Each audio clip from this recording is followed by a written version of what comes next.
What is going on, everybody? Welcome back to my channel, and today we're going to be reviewing Batman Superman World's Finest issue 17 by Mark Waid and Dan Mora. This is the finale to the big Newmazo story arc, and Waid goes all out on the action, pitting the overpowered Newmazo against the world's finest and every other hero possible, and they do get almost every other hero, or at least the ones who've appeared in the book thus far. From here, the book is actually pretty simple and quite brisk. Heroes, both human and robotic, battle Newmazo, but the constant assault keeps giving him new powers, and it's up to Batman to coordinate the battle and give the heroes a way to stop Newmazo. I think the one thing I have a problem with this, at least for the back half of this story arc, is Batman and Will Magnus setting up the computer to hack the robots and turn them good again, turn them against Newmazo. It's kind of hand-waved away with just a single line, and it's not fully fleshed out and felt a little like a Deus Ex Machina in execution. And then because it's Batman, it has that sort of,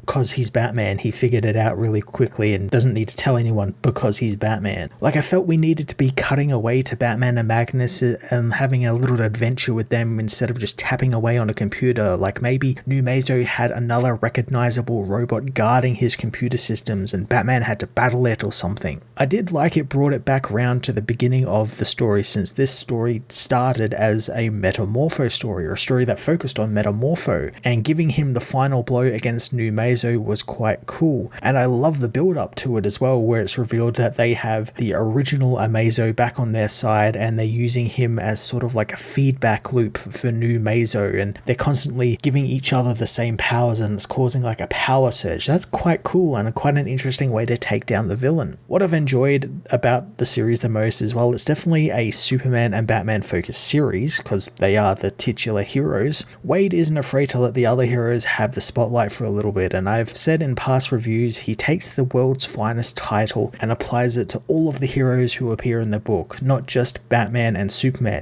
Every hero in this book is the world's finest, and I think that's a really neat way to use that moniker. This also lets artist Dan Mora go absolutely ham, filling the pages with wonderfully colourful artwork and action sequences and really fun paneling. Mora's work with Metamorpho has been a lot of fun too, and he uses a wide variety of his abilities across this arc, but he really likes using his acid form, almost filling the page with this bright green splashes when Metamorpho turns his body into the corrosive liquid.